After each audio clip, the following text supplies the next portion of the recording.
Glória a Deus. Meus amados irmãos, enquanto os irmãos procuram 1 Samuel capítulo 7, faz alguns dias que eu tenho o desejo de falar esse assunto com os irmãos, mas eu quero agradecer a todos quantos contribuíram com as cadeiras que chegaram, chegaram antes do prazo. Chegou tanto antes do prazo que na quarta-feira, antes de sair para a Santa Ceia, eu recebi a mensagem: pastor, pai do senhor, tal, suas cadeiras estão saindo amanhã de manhã, logo cedo. Eu digo: está certo. Só que ainda faltava uma quantia, faltava uma quantia ainda, como a gente tinha combinado com os irmãos, que ia ser à vista. Aí faz o pedido, 50%, 50% na entrega, no ato da entrega. Os irmãos lá do Jardim Panorâmico tinham pedido também, pediram 14 cadeiras, e Bodocongó 2 tinham pedido 10 cadeiras para eles. Ficaram sabendo que a gente ia fazer essa compra e pediram para aproveitar o frete, Aí, está bom, e agora como é que a gente faz para arrumar o que falta? O que falta? Aí eu fiquei aperreando os irmãos, botando mensagem no grupo de madrugada, quase que eu não durmo. Porque aí eu pensei que o rapaz ia chegar umas 9 para 10 horas, Aí o rapaz chega às 6 horas da manhã e disse: confirma a localização que eu estou chegando. Eu digo: você vai dormir, rapaz? Aí de 6 horas da manhã, eu digo: tá bom. E vai para ali, vai para cá. Eu digo: pastor, eu falo. Aí um manda um pedaço, outro manda outro. E quando eu cheguei na igreja, aí uma irmã ligou e disse: pastor, está faltando quanto? Eu disse: está faltando tanto. Aí ele disse: eu vou mandar. E mandou. E Deus é bom, e as cadeiras estão aí, viu? Quando, no dia que eu for me embora, que eu não sei quando é, aí eu levo elas. Não, as cadeiras de vocês, irmã, da igreja. E nós vamos começar a trabalhar para os bancos, Cada banco custa R$400 para forrar o banco, certo? E vamos fazendo de 10 em 10. Aqueles que quiserem contribuir, só vai ser feito de 10 em 10. Passou 6 meses, pastor, não forrou nenhum banco, é porque não juntou dinheiro para fazer 10, tá certo? Então quem quiser forrar logo seus 10, aí corra, tá certo? Irmão, diminui o grave do som, ou baixa o retorno aqui em cima, e o bicho fica zoom, Meus amados irmãos, o texto é muito conhecido de todos nós. 1 Samuel capítulo 7 diz: então vieram os homens de Queriate Jereazim e levaram a arca do Senhor e a trouxeram à casa de Abinadab no outeiro, e consagraram Eleazar, seu filho, para que guardasse a arca. E aconteceu que, desde aquele dia, a arca ficou em Queriate Jeazim. Tantos dias se passaram, que chegaram até 20 anos.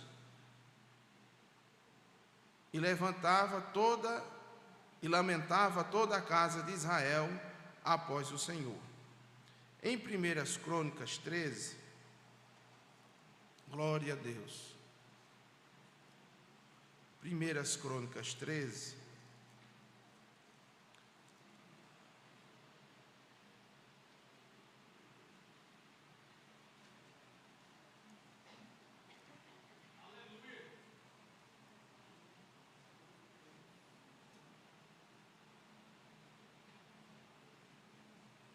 versículo 13.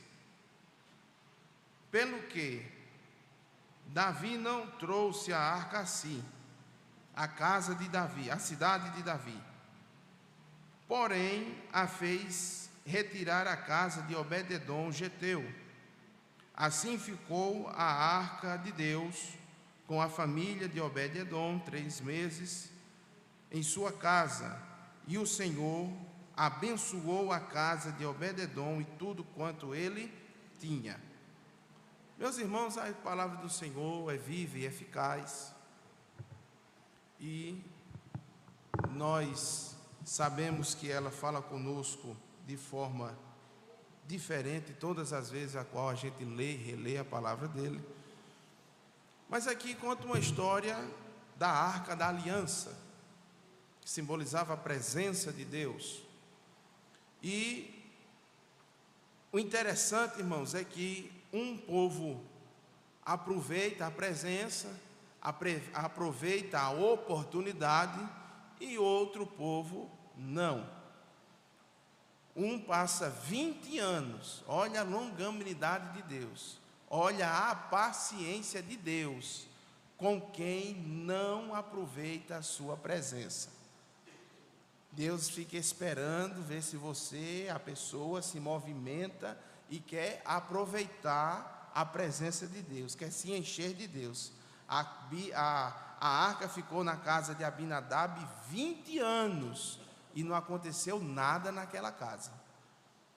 E na casa de Obed-edom passou apenas 3 meses. Aí ele soube aproveitar a oportunidade de ter a presença de Deus, de ter a arca de Deus perto dele. E a Bíblia diz que em 3 meses Deus abençoou tudo que ele tinha. Tudo. Para a gente lembrar um pouquinho, lá atrás, Deus, que é um Deus todo-poderoso, que gosta de se relacionar com o homem, e a história nos mostra que ele se relaciona com o homem o tempo inteiro.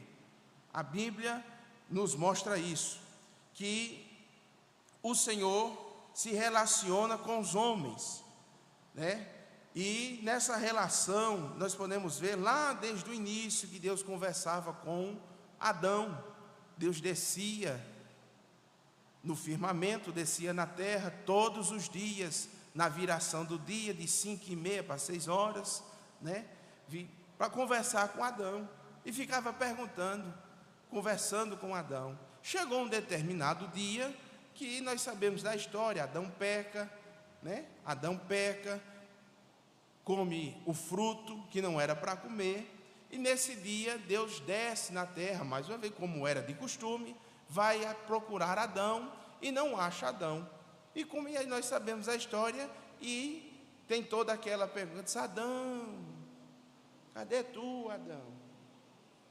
Ô Adão, Adão. Deus sabia onde ele estava, que Deus é, mas Deus queria ver a atitude dele.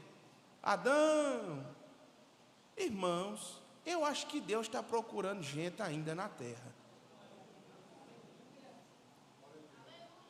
Se Deus chamar teu nome, onde é que tu vai estar? Eu não estou falando de arrebatamento, não, chamava, não. Estou falando aqui. Porque tem gente que não aproveita, tem gente que não aparece, gente que não ajuda. Irmão, Deus é tão bondoso, a gente se alegrou com os louvores aqui, que Deus cuida, que Deus está com a gente, que Ele vai dar vitória, que Ele não esqueceu, a promessa está de pé. Aí se chamar teu nome, procurar você, José, Maria, Felipe, Antônio, onde é que tu vai estar? A leitura da palavra foi sobre as 5 loucas e as 5 prudentes. Somos nós, a igreja. 5 sabiam o que fazer e 5 não, mas elas estavam todas reunidas no mesmo lugar, elas estavam tudo juntinhas. Mas não é isso que eu quero falar hoje. E depois passa Adão, vem, Deus começa a conversar com um homem chamado Abrão, lá em Ur dos Caldeus, e faz uma promessa para ele. E diz a ele: sai da tua casa, da tua parentela, e vai conversar, e vai para uma terra que eu vou te mostrar. E ele sai com 3 coisas. Ele sai com a promessa, ele sai com uma tenda, e ele sai com um altar. Promessa. Quem tem promessa? Abraão saiu com uma? Abraão saiu com uma? Mas se Deus prometeu, Ele vai? E porque você sabe, Deus prometeu, Ele vai? E por que tu fica de cabisbaixo? fica tão temeroso, fica tão preocupado, fica tão triste. Deus prometeu, Ele vai. A gente mesmo sabe, irmão. Ele sai com uma tenda. A tenda significa moradia. A tenda significa aqui que ele era um peregrino. E a promessa maior são para nós que somos peregrinos nesta terra. Nós não somos moradores daqui. Nós não fomos feitos para habitar aqui pela eternidade. Nós somos feitos e somos moradores celestes. Estamos nesta terra andando como peregrinos. Um vai para lá, outro vai para cá. Um se muda, outro constrói uma casa, vende de novo. Um muda de estado, outro muda de igreja, de congregação. E nós somos peregrinos aqui. E a maior promessa vai acontecer no dia que a trombeta tocar. Esta barraca velha que não vale nada vai se desmanchar e a gente vai se encontrar com o Senhor nos ares. E ele sai com o altar. Para que o altar? O altar é para adoração. O altar é para orar. O altar é para rogar a presença de Deus. E ele sai. E Deus continua se relacionando com todo mundo. Mas nós sabemos, passa-se Abraão, passa-se José. E chegamos no tempo de Moisés. Nós sabemos a história de Moisés. Moisés era pequeno, tinha 3 meses de idade, e Faraó disse: mata os primogênitos. Todo homem é para morrer. Todo bebê que for macho, passa a espada. Mas tinha 2 parteiras chamadas Cifrá e Puá, que eram tementes a Deus. Elas esconderam o menino durante 3 meses. Esconderam o menino durante 3 meses. E elas esconderam o menino, mas só que chegou num determinado momento que o menino cresceu, que o menino começou a ficar formoso, que o menino começou a ficar bonito, e aonde ele ficava escondido, não dava mais para ficar lá. E acontece que chega numa hora que a mãe de Moisés coloca ele no rio Nilo, e faz um cesto de juncos, unta o cesto, veda o cesto e coloca ele nos juncos na beira do rio. Tem um hino que a gente canta, que a gente se alegra, que diz que o cestinho saiu navegando, e saiu no rio, e foi não sei para onde. Não. A Bíblia diz que o cesto ficou nos juncos na beira do rio. Aquele cestinho com um bebê, ele corria 2 perigos.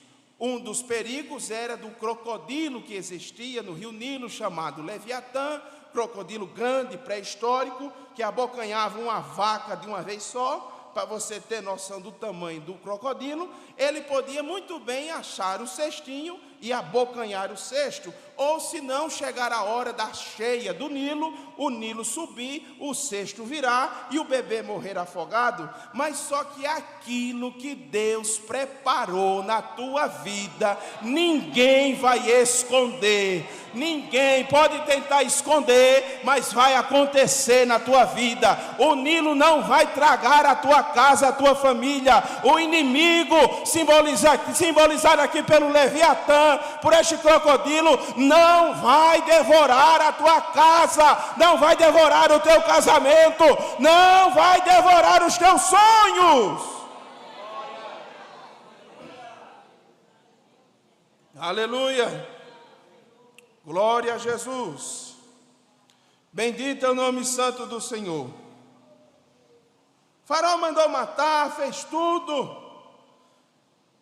E o interessante, irmãos, que quando Deus está no plano, a filha de Faraó foi tomar banho no rio. Nós sabemos a história.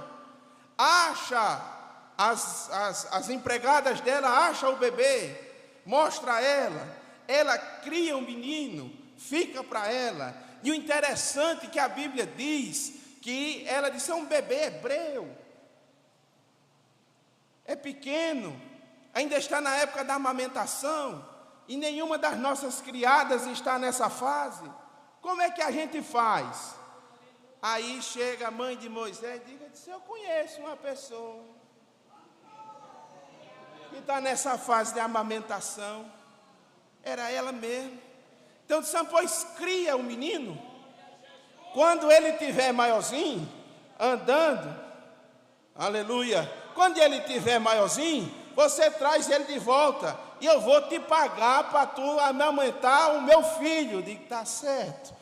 Deus, quando quer fazer, irmão, Ele dá um giro na terra com gente, e quando você menos espera, a bênção chega na tua casa.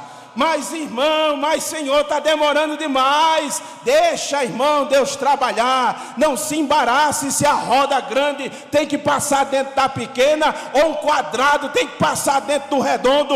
Não te preocupa com estas coisas. Creia que Deus está agindo a teu favor, e vai acontecer. Vai chegar a bênção na tua casa. O menino cresce, fica bonito. Moisés, com 40 anos de idade, sai para visitar as construções do Egito. Sai para visitar o império. Conhecia tudo. E não chega num certo dia que ele vê um hebreu sendo maltratado pelo egípcio. Eu já disse isso aqui outro dia. E quando foi num determinado momento, ele vê um egípcio que era escravo sendo maltratado, um hebreu que era escravo maltratando o egípcio. Aí ele, acho que apareceu um fogo dentro dele, porque o sangue falou mais alto. Ele viu o egípcio maltratando um companheiro, alguém da mesma família dele. Aí ele foi lá, usou uma força maior e acabou matando o egípcio. Mas eu quero lembrar para nós, irmãos, uma coisa, que quem é hebreu não maltrata outro hebreu. Vou melhorar, como diz alguns pregadores por aí, para você entender. Quem é povo de Deus aqui? Então, quem é povo de Deus não maltrata outro povo de Deus. Moisés viu alguém da mesmo sangue dele sendo maltratado. Aí foi lá defender. E você está defendendo esse irmão que está do teu lado? Todo mundo é povo de Deus? Amém. Mas você está defendendo esse irmão que está aí sentado do teu lado? Ou quando alguém se levanta para falar mal, para dizer: porque fulano, porque... Diz aí a mim se tu está defendendo. E outra coisa, irmão, não esconda o pecado. Mas é da minha família, não esconda o pecado. Sabe por quê? Porque eu imagino que Moisés e o hebreu que foi defendido foram lá, cavaram um buraco na areia e enterraram o corpo do egípcio. Não teve problema nenhum, ninguém viu nada, eu te defendi e a gente fica por aqui mesmo. Só que no outro dia, Faraó quer pegar Moisés, porque Moisés matou um egípcio. Mas espera aí, quem é que estava na cena do crime? Só tinha 3. Um morreu, ficou 2. Um era Moisés, que não ia abrir o bico. Disse: ei, eu matei um egípcio. Ele não ia dizer isso. Quem foi que abriu o bico? Foi o outro hebreu. Nada fica encoberto. A Bíblia diz que Deus trará à tona tudo aquilo, quer seja bom ou quer seja mal. Deus trará à tona. A Bíblia também diz que tudo aquilo que é dito nas salas de reuniões, debaixo dos telhados, Deus vê. Então, meu irmão, não adianta a gente querer tapar pecado com a peneira. Chega uma hora que o vento sopra, a palavra bate, o hino alegra, o vento vai soprando, a areia vai saindo e o pecado é descoberto. Então é melhor confessar e alcançar a graça, alcançar a misericórdia, porque a própria palavra de Deus nos diz que aquele que confessa e deixa, alcança misericórdia. O que confessa e deixa, fica para quarta-feira na doutrina. E passa-se o tempo, Moisés foge, passa 40 anos no deserto, e nós sabemos da história. Ele volta para libertar o povo, e conversa, e nós sabemos, e o povo é liberto. Chega numa hora que, quando o povo é tirado do Egito, o povo está no deserto. Em Êxodo capítulo 25, Deus fala com Moisés e diz a ele que faça um tabernáculo. Tabernáculo significa lugar de habitação, um acampamento em círculo. Em Êxodo capítulo 31, Deus fala de novo com Moisés e diz a ele: chama Bezaliel, e o capacita esse homem chamado Bezaliel com o Espírito Santo. Para quê? Para que ele inventasse invenções. Por exemplo, precisavam unir uma madeira na outra, e Deus capacitava aquele homem para ele inventar o prego e o martelo, para você ter noção de como Deus capacitava aquele homem. E chega num determinado momento, novamente, que Deus fala com Moisés, no versículo 30, no capítulo 37, e diz a ele: faz uma caixa, uma arca. Faz uma arca, a arca do concerto, a arca do testemunho, para que quando a arca estiver parada, a minha presença está ali. E deu todas as diretrizes. A arca era feita de madeira de acácio, de cetim, revestida de ouro por dentro e por fora. Na sua tampa tinha um propiciatório com 2 querubins, que significa a santidade de Deus. A madeira simboliza o homem e o ouro simboliza a glória de Deus. Dentro da arca, Deus manda colocar 3 objetos dentro da arca. Manda colocar o pote com maná, manda colocar a vara de Arão que floresceu, e manda colocar as tábuas dos 10 mandamentos. E o que eu acho interessante é que o pote com maná não ficava ruim. E o pote com maná vai simbolizar que Deus sustenta o seu povo.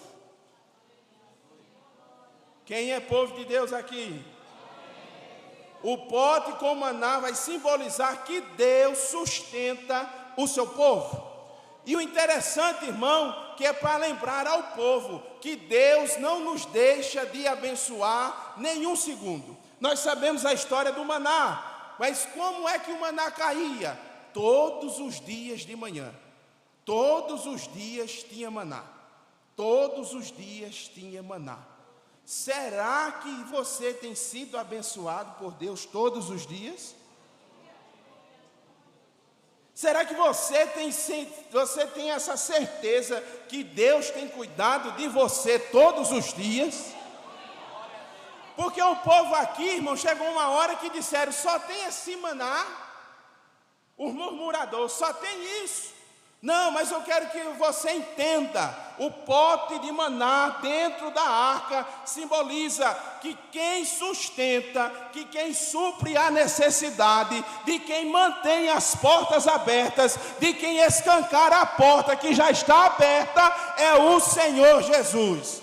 Para a gente interagir um pouco mais, todo dia o maná caía, do domingo ao sábado, na sexta. E na sexta o maná era dobrado, porque no sábado o povo guardava o sábado para o Senhor. A gente guarda o domingo para Deus. E naquela época o povo guardava o sábado. Aí toda vez que eu disser o dia da semana, você repete maná.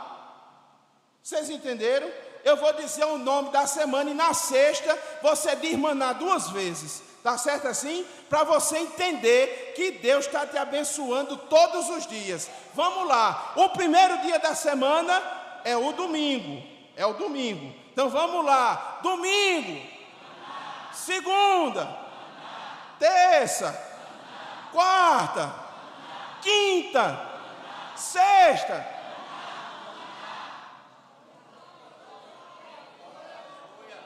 Aí a gente fica reclamando, irmão, porque não faltou isso, porque faltou aquilo. Deus não deixa de abençoar o seu povo. O Senhor Jesus Cristo fez uma promessa: eis que estarei convosco todos os dias, todos os dias, todos os dias. Deus está abençoando o povo, e o Deus abençoava o povo no deserto, não era apenas com a comida. O povo andava, a roupa crescia, o povo andava, o sapato crescia. Então não te preocupa com A, com B, com cor de porta, com cor de parede, com cor de carro, com pneu de um tamanho, pneu do outro. Te preocupa somente em agradar a Deus e ser sustentado por Ele. Deus supre, Deus supre, Deus supre, Deus supre. A vara de Arão simboliza que Deus é quem dá a vida ao povo. Deus é quem dá a vida. Não adianta a gente estar se perturbando. Quem tem o poder de dar ou tirar a vida é Deus. Quando Ele quer fazer, Ele faz.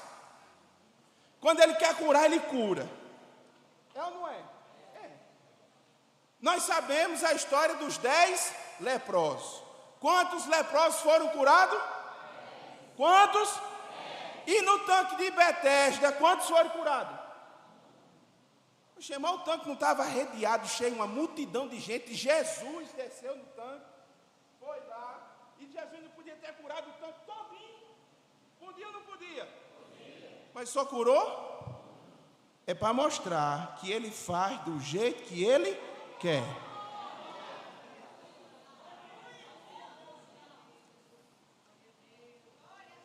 E as tábuas dos 10 mandamentos vai simbolizar que quem manda em tudo é Deus. Quem manda é Deus. Quem manda na tua casa não é você, é Deus. Quem manda no teu trabalho não é você, é Deus. Quem manda na escola é Deus.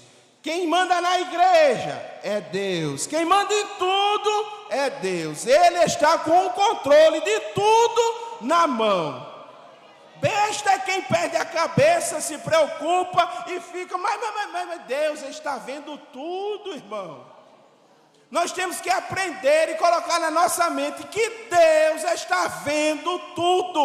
Os olhos de Deus não estão furados. Os olhos de Deus são como chamas de fogo que nos enxerga em todo e qualquer lugar. Enxerga o nosso pensamento, enxerga aquilo que a gente quer falar, enxerga aquilo que a gente está querendo pensar. Ele enxerga os meus sonhos. Quando eu estou dormindo, Ele enxerga os meus sonhos.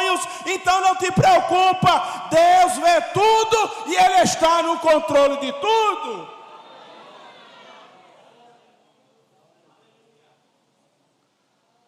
Moisés morre, e eu vou adiantar, e nós sabemos a história. Lá vem Josué. Josué atravessa o Jordão com a arca nas costas dos sacerdotes. Só que morre Josué. Lá vem o sacerdote Eli. Sacerdote Eli tinha 2 filhos, cabra ruim, Ofni e Finéias. Era 2 cabras ruins. Comia a gordura do holocausto, se prostituía dentro do templo, fazia tudo que não prestava, mas era o filho do sacerdote. Só que chega num determinado momento, a guerra contra os filisteus, eles estão perdendo e acha que pode levar a arca foi feita para outra coisa. Não foi feita para levar para a guerra, como um amuleto. Eu vou abrir, vou mostrar aqui a arca e Deus vai fazer com que todo mundo morra. Não. A presença de Deus não é para isso, não. Eles levam a arca para a guerra. Diz, agora a gente vai ganhar. Gente errada querendo manipular a presença de Deus. Gente que não se une com nada e nem com ninguém, querendo manipular a presença de Deus.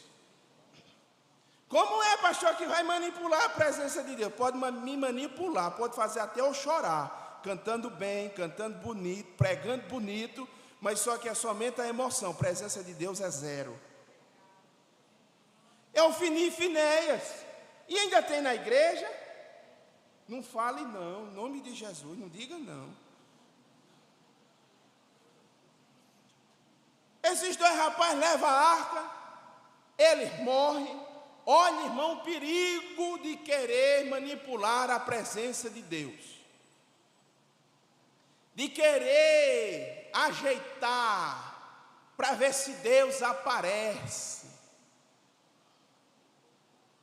Eles perderam a arca, o inimigo levou a arca embora, Ofni e Finéias morrem na guerra, são mortos, nós sabemos a história. Quando chega o mensageiro para dizer ali, diz, e a arca, cadê a arca? Os filisteus levaram. E meus meninos? Seus meninos morreram. A notícia foi tão grande que ele cai de costa, cai da cadeira, quebra o pescoço e morre. Cuidado, irmão, não brinca não. Não brinca não. E passa-se o tempo, a arca é levada embora, os filisteus levam a arca da aliança para o templo de Dagom. Chega lá no templo de Dagom, o deus do deus deles, eles colocam a arca da aliança em frente à estátua de Dagom. Quando ele chega para o culto matutino, a estátua de Dagom está caída no chão.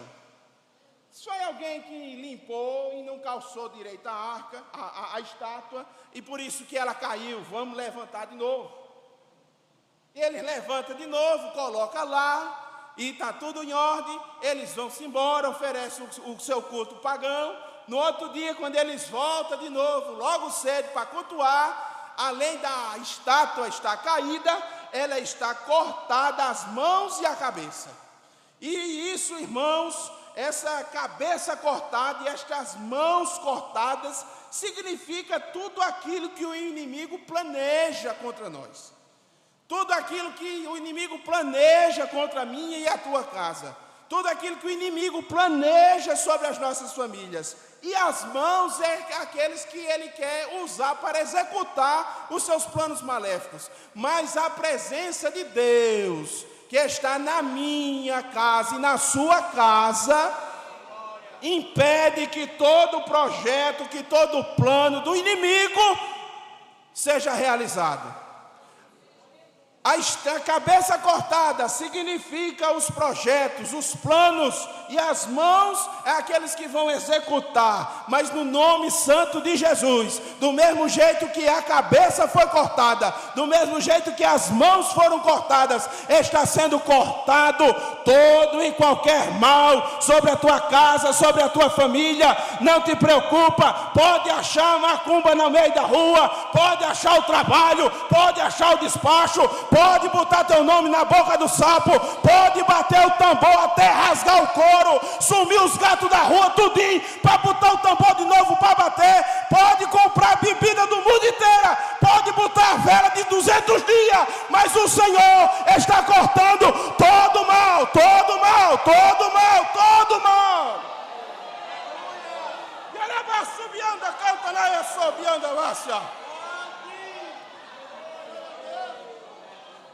Pode deixar fazer, meu irmão. Te preocupa não. Quem é povo de Deus aqui? Quem é templo e morada do Espírito Santo? Ah, pois deixa o inimigo querer fazer, irmão. Ele está só gastando tempo e dinheiro.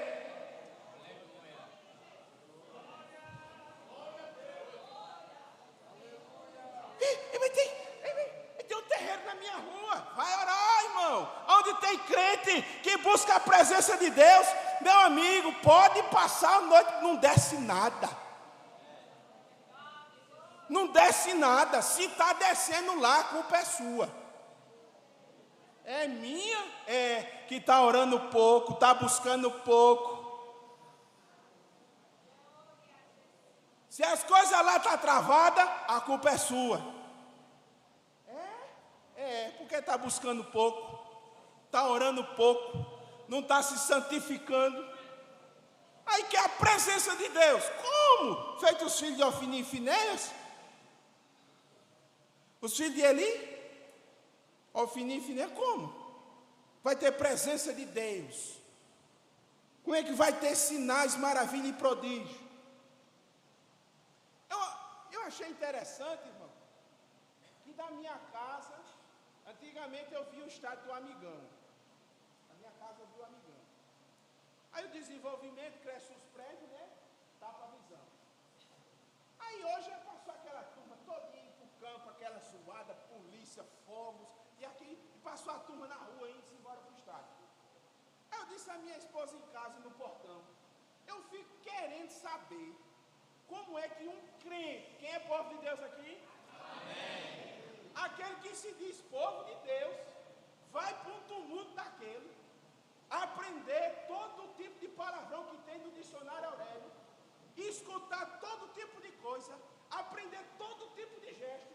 Aí quando chega de noite, quer vir para a igreja, quer cantar e quer ter a presença de Deus.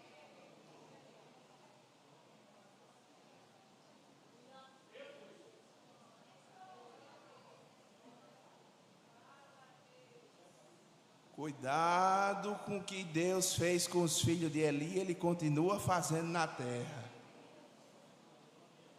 Só que ele é longâmino. Quantos anos a arca passou na casa de Abinadab? Quantos anos? Era para ver se aquela casa se ajeitava. Era para ver se o sacerdote da casa, que era Abinadab, se ajeitava. Era para ver se ele botava a casa em ordem. Para ver se ele se mexia e ele se movia e ele passasse a cuidar das coisas de Deus como é para fazer. Eu acho interessante, irmão, que está uma briga aí para saber por que Vasti, na história de Esté, eu disse hoje de manhã, na escola dominical, é porque Vasti não veio para o rei, o rei mandou chamar, Vasti assim, Vasti aquilo, porque Vasti estava não sei o quê, porque Vasti estava grávida, porque Vasti era para apresentar, era para se apresentar sem roupa, é porque ela estava nos dias da regra dela, e foi aquela coisa, é aquela briga para saber por que Vasti não foi. Vasti simplesmente desobedeceu ao rei. Simplesmente desobedeceu ao rei. O rei queria ver o quê? A coroa. A maior tesouro, aquilo que tem mais valor existe em um reinado naquela época, era a coroa. Assuero passou 6 meses com a coroa na cabeça, mostrando o império. Olha a minha riqueza, olha aqui como é bonito, olha aqui, eu tenho isso, eu tenho aquilo. Mas ninguém tinha visto a coroa que Vasti tinha. Aí tem gente que é assim, irmão, que quer desobedecer ao rei e tá bom.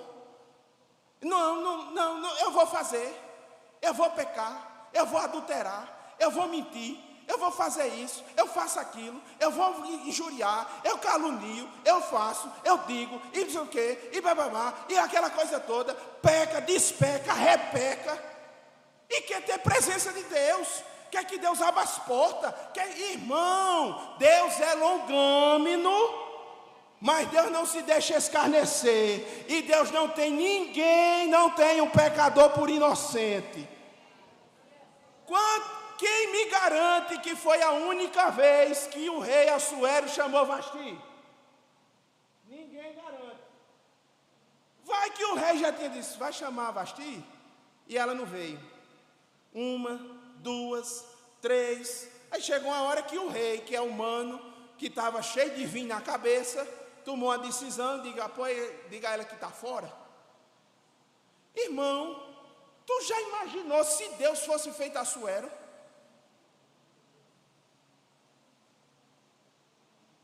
Já pensou se Deus fosse feito Assuero? A gente estava aqui dentro. Eu não sei porque as vozes diminuem. A gente estava aqui dentro. Aí Deus é longâmino, é paciente.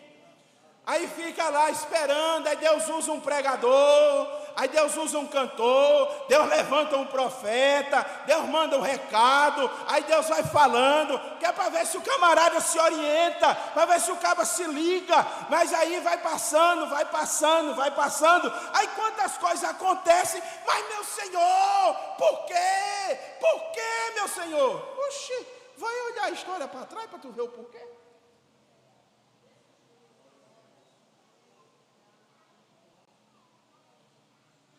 Abinadab passou 20 anos brincando com a presença. Os filisteus quiseram brincar com a presença. Só que criou tumores nos filisteus. Tumores. E do bebê ao mais velho, todos tinham tumores, daquele que não deixa ninguém se sentar. Aí ele disse, mas e agora? Qual é o problema? Porque a gente está todo mundo doente. Por causa de quê? Por causa da arca. Então manda a arca embora. Manda a arca embora. Eles fazem 5 tumores de ouro, eles criam 5 ratos de ouro, colocam em cima do carro de boi, coloca lá, bota a oferta dentro e manda-se embora. Chega no outro vilarejo, o outro vilarejo, nós sabemos da história, chegou lá, diga, eita, olha, tem presente do filisteu. Cuidado, irmão, que não é presente não, é maldição, viu? Cavalo de Troia ainda existe, cuidado, viu? Aí chega lá a arca, lá vem a arca com ouro, olha que coisa boa. Aí um curioso, que não sabe o que é, aí aquilo que eu vou dizer, irmão, tenha cuidado com quem você fala, contra quem você fala, tenha cuidado com quem você mexe, tenha cuidado, irmão, contra quem você se levanta, porque todo mundo aqui é povo de Deus, e do mesmo jeito todo mundo aqui é a menina dos olhos de Deus. Então tenha cuidado. Aí um foi mexer na tampa da arca, quando levantou, morreu 52 mil de uma vez. Porque foi brincar com a presença. Manda essa arca se embora daqui. Lá vem Davi buscar a arca, todo feliz, contente. Lá vem Davi buscar a arca na casa de Abinadab. Aí você pode prestar atenção que Abinadab fez logo errado, separou o seu neto para tomar conta, separou da família que não era para separar, deu errado. Aí lá vem, vamos lá, irmão, sabia que não era para tocar na arca, Davi sabia como era para levar, para fazer a arca, como era para conduzir a arca, e acontece que Davi diz, vamos botar um carro, vamos fazer um negócio novo. Fez um carro de boi novo, botou lá, botou a arca em cima e saiu, alegre e feliz, vou levar a arca embora, vai voltar para a minha cidade, presença de Deus vai voltar. Ei, para a presença de Deus voltar para a tua vida, tu não precisa de coisa nova não, tu só precisa da Bíblia, tu só precisa de palavra, tu só precisa confessar o teu pecado, voltar para os caminhos do Senhor, de verdade. Pastor, eu estou na igreja não sei quantos anos, então se converta de verdade, viva a palavra, aí você vai ter a presença de Deus na tua vida. Aí, usar muito bem intencionado, né? Usar muito bem intencionado, quando o boi tropeça, que a arca se balança, vai cair, usar, bota a mão.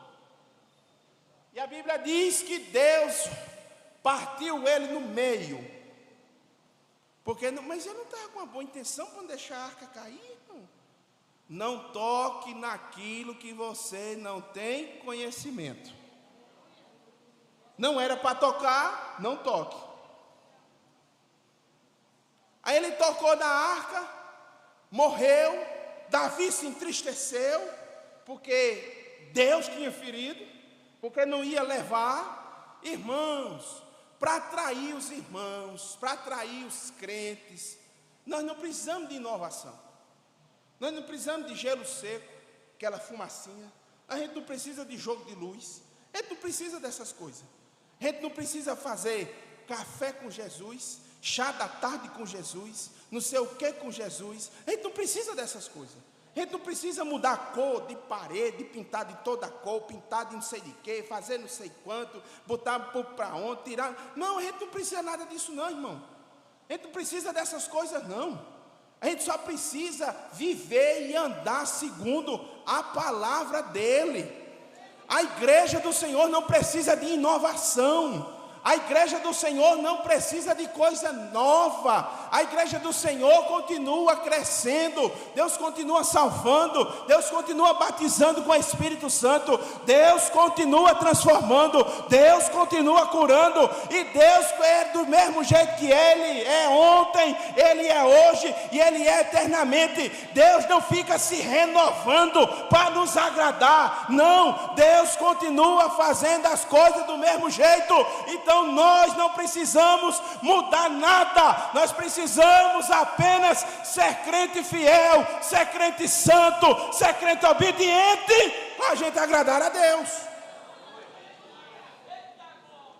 Porque farda Deus não quer saber de cor de farda, Deus não quer saber de cor de cadeira, Deus não quer saber de tamanho de templo. Deus não quer saber dessas coisas não. Deus quer saber de como você está conduzindo a sua arca. Porque se eu sou templo e morada do Espírito Santo, eu sou uma arca. Se eu sou templo e morada do Espírito Santo, eu sou uma arca. A Blitz voltou hoje de novo. E quem fugiu da Blitz foi reprovado.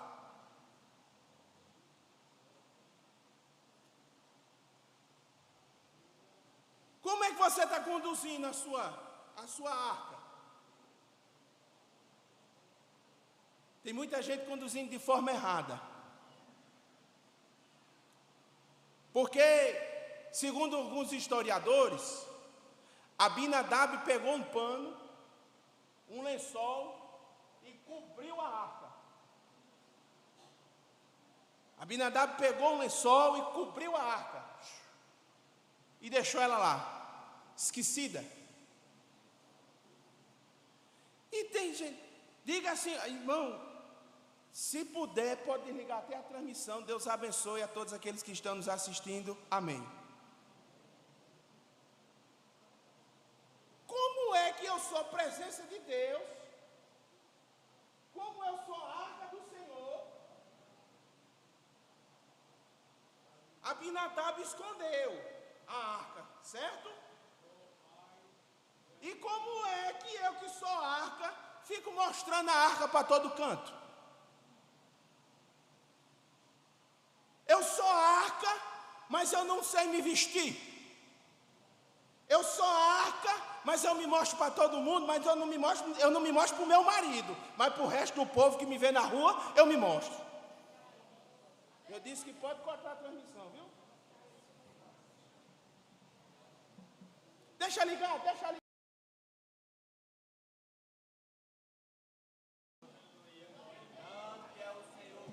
Como é, irmão? Maridos, ei, acorda! Tu não está vendo a roupa da tua mulher, não? Acorda! Acorda para os filisteus não virem tomar a arca, acorda! Olha a rede social da tua mulher, olha a rede social dos teus filhos.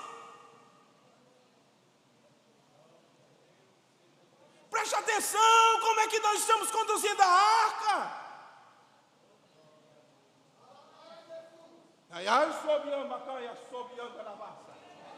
Quem é povo de Deus aqui?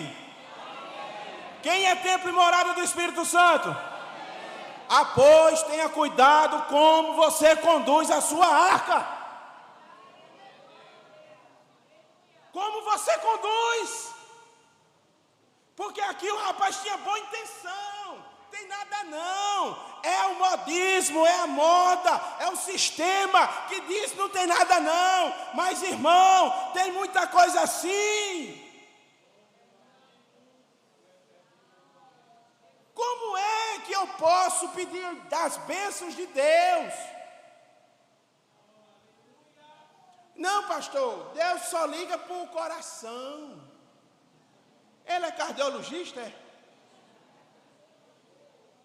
Não, meus pensamentos são santos. Ele é neurologista?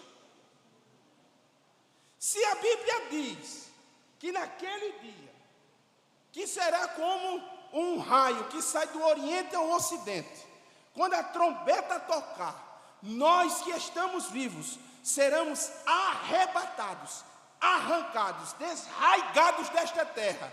Não é somente, se a Bíblia nos diz, se a Bíblia me diz que aquele que o mar comeu, aquele que o fogo devorou, aqueles que morreram em tragédias aéreas, aqueles que morreram e sumiram no tsunami, ninguém achou os corpos. A Bíblia diz que naquele dia, todo esse povo, terra, fogo, mar, vão ter que dar conta dos corpos. Então eu tenho que cuidar desse corpinho enquanto eu estou vivo. Aleluia!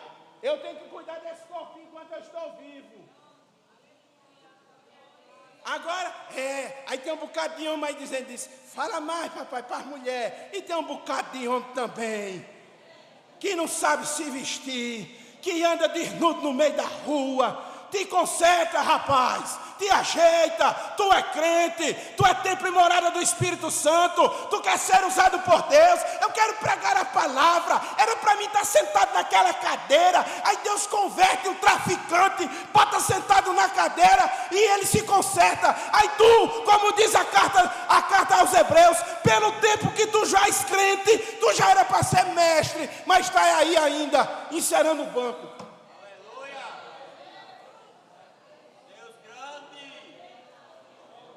Aleluia!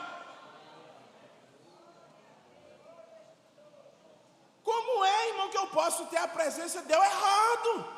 Davi ficou triste porque deu errado. Ninguém se converteu. Deus não recebeu meu louvor. Não teve batismo com o Espírito Santo. Como? Tudo desmantelado. Para começar, desunido. Não, pastor, eu ando bem arrumadinho. Não mostro meu corpo para ninguém, mas desunido. Eu disse a você que a Blitz voltou. É desunido. Para começar, desunido em casa. Me alegrei quando disseram, vamos à casa do Senhor. Aí vem brigando com a mulher, com os meninos de casa. Que alegria é essa?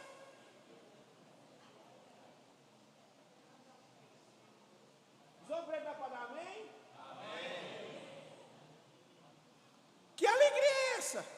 Me alegrei quando disseram, vamos à casa do Senhor. Aí vem brigando, arengando, ele vem na frente, a mulher puxando os meninos atrás.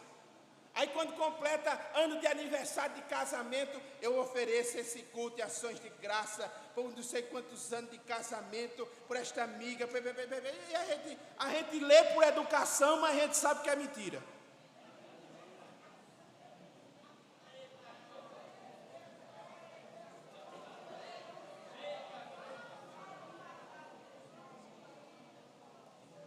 Se preocupe não, irmão, tem gente que já está querendo preparar a minha forca, não tem problema não, eu te dou a corda, a madeira e te ajudo a fazer.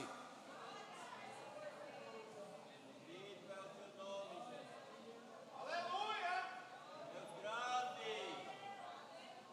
Irmãos, eu voltei preocupado da Bahia. Eu fui para a escola de obreiro em Salvador, e eu voltei preocupado, irmão. Porque o estudo lá foi sobre os dons espirituais. Foi 3 dias de acocho, de peia, de um auditório de 3.000 pessoas, não escutar nem a respiração. Teve uma hora. E olha, os pastores e ensinadores, ninguém reclamou, ninguém ficou de cara feia. Porque teve uma hora que apanhou tudinho, de pastor, presidente a novo convertido. Foi assim. Aí, eu voltei preocupado, porque eu não estou vendo sinal. Eu não estou vendo maravilha. Eu não estou vendo batismo com o Espírito Santo. Eu não estou vendo cura. E eu digo, Senhor, de quem é o problema? E o Senhor, o problema sou eu, Senhor. E quando eu cheguei aqui hoje, que eu dobrei os joelhos, eu fiz a mesma pergunta. A banda estava passando o som, o hino que eles cantaram hoje.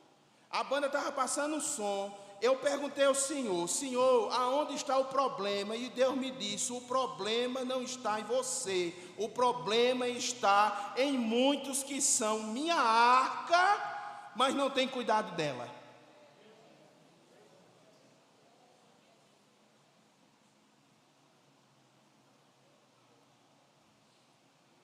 Os irmãos estão me entendendo?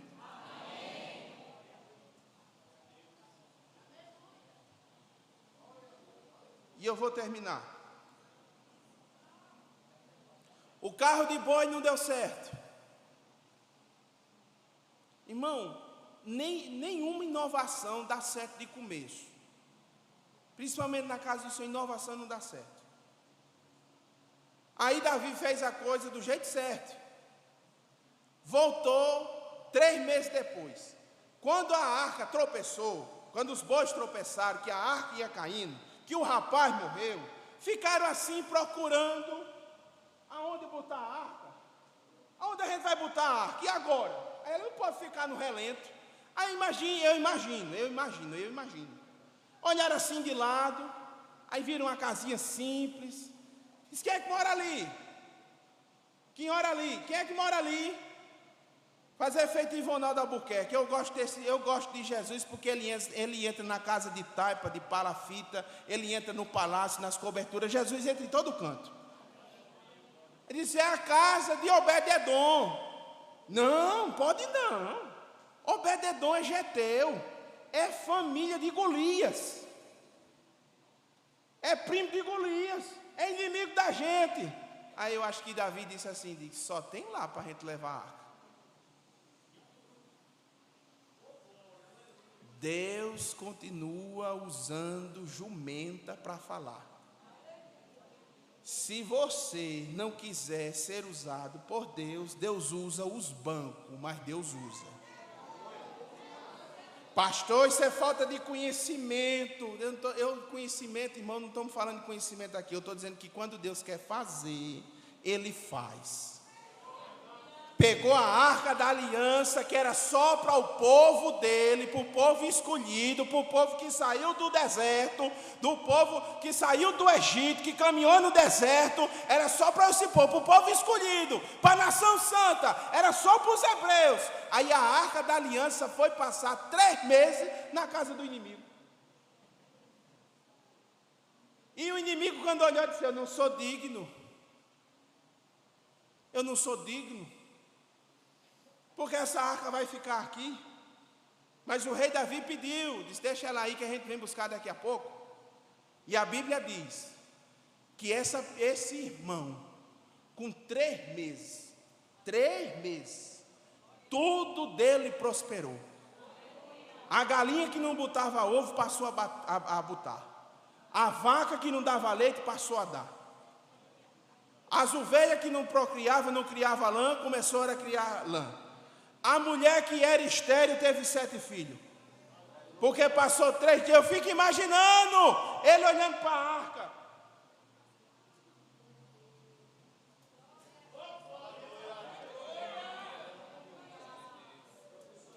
Não pode tocar não, mas tem uma poeirinha aqui. Vai.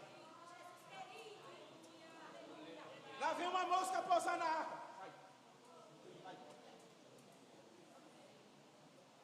Obed-edom, é hora de almoçar, Obed-edom. Tá certo, Obed-edom pega o prato, se senta na sala de casa, olhando para a arca. Vem para a mesa, eu não consigo parar de olhar para a arca. Eu não consigo parar de olhar para a presença.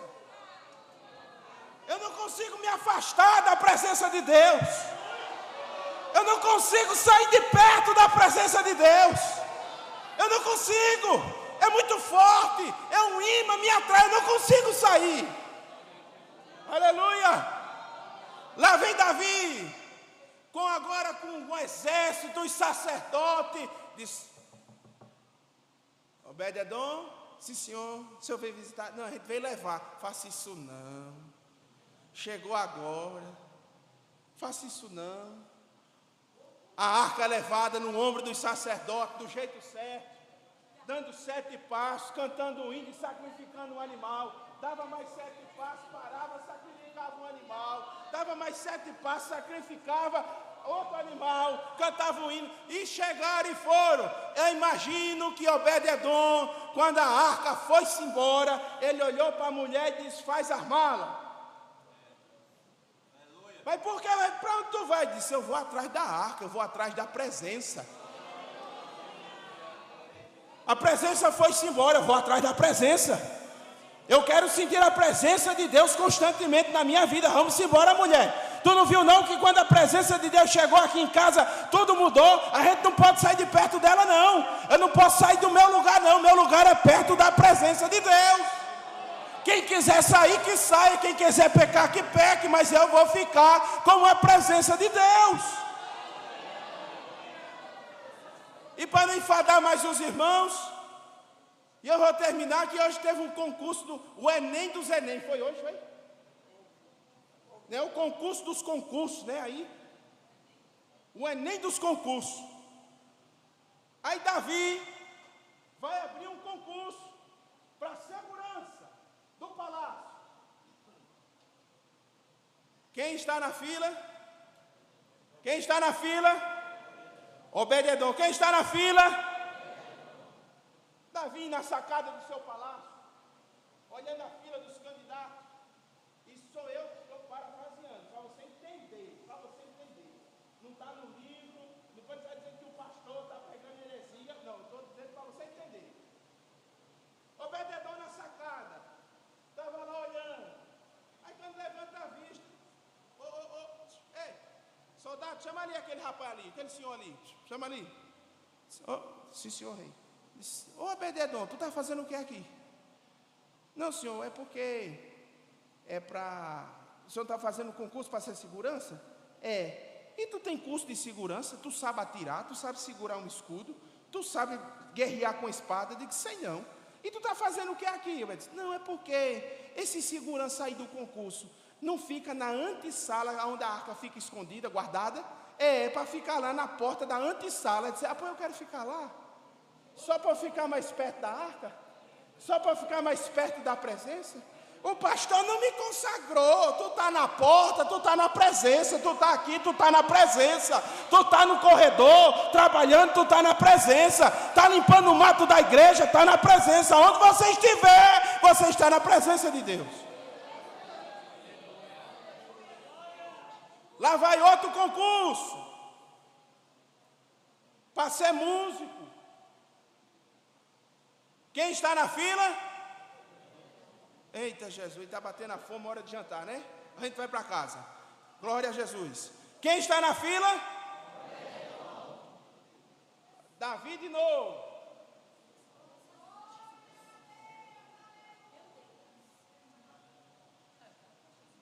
Chama ali, Obed, para mim. Chama. Aleluia. Ô, Obed. Eu não botei tu para ser segurança. Isso foi. Mas e o que é que tu está na fila dos músicos para quê? Tu está querendo fazer o concurso para quê? Tu sabe tocar flauta de pífano, arca, tu sabe tocar tambor, tu sabe fazer alguma coisa? Digo: não, senhor. E para que ele disse?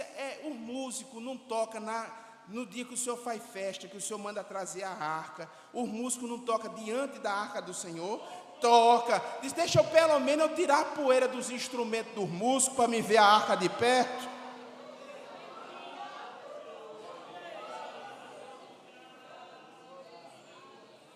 Aonde Deus te botar para fazer a obra dele, a presença vai. Se foi Deus que te botou, não te preocupa onde você está.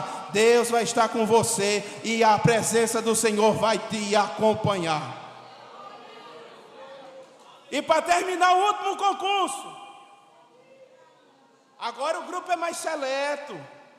Tem que ter doutorado, bacharelado, tem que ter a carteira da OAB, tem que ser um bocado de coisa. A fila encurtou. Quem está na fila de novo? Quem está na fila? Roberto, tu tá querendo tirar minha paciência. Porque tu queria ser segurança e eu te botei. Tu queria fazer parte dos músicos, eu te botei. Agora tu quer ser contador do tesouro do rei? Como?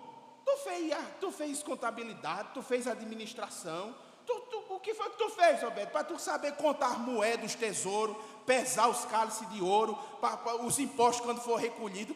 Me diga aí, como é que tu quer? Tu não fez curso nenhum.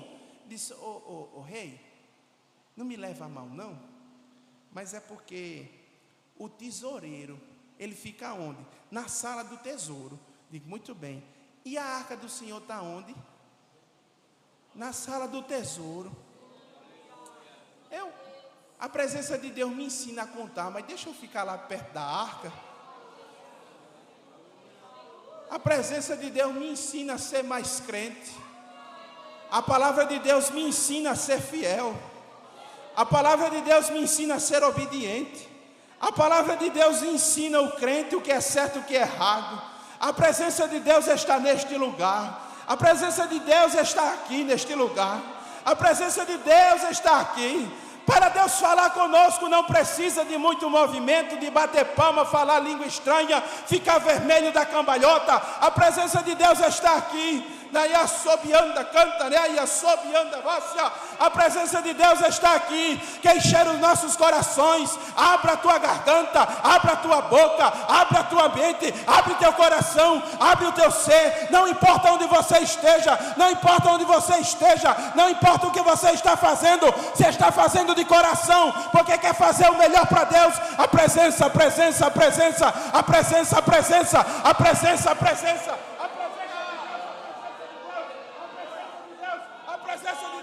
A presença de Deus vai estar com você.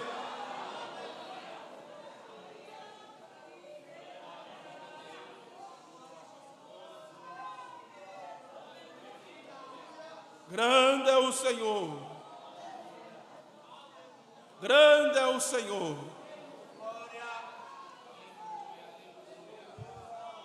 Eis que ponho diante de ti a vida e a morte.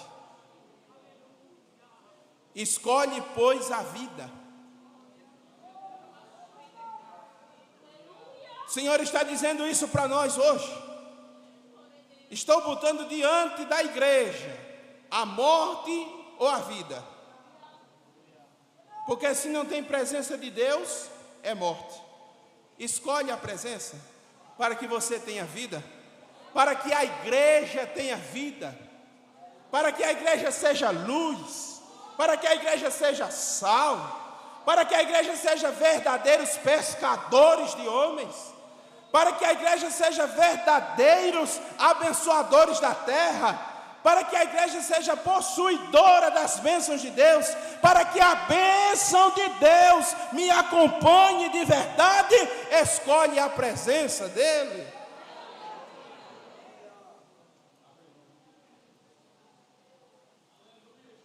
Escolhe, que eu tenho certeza que Deus vai fazer coisas grandes na tua vida.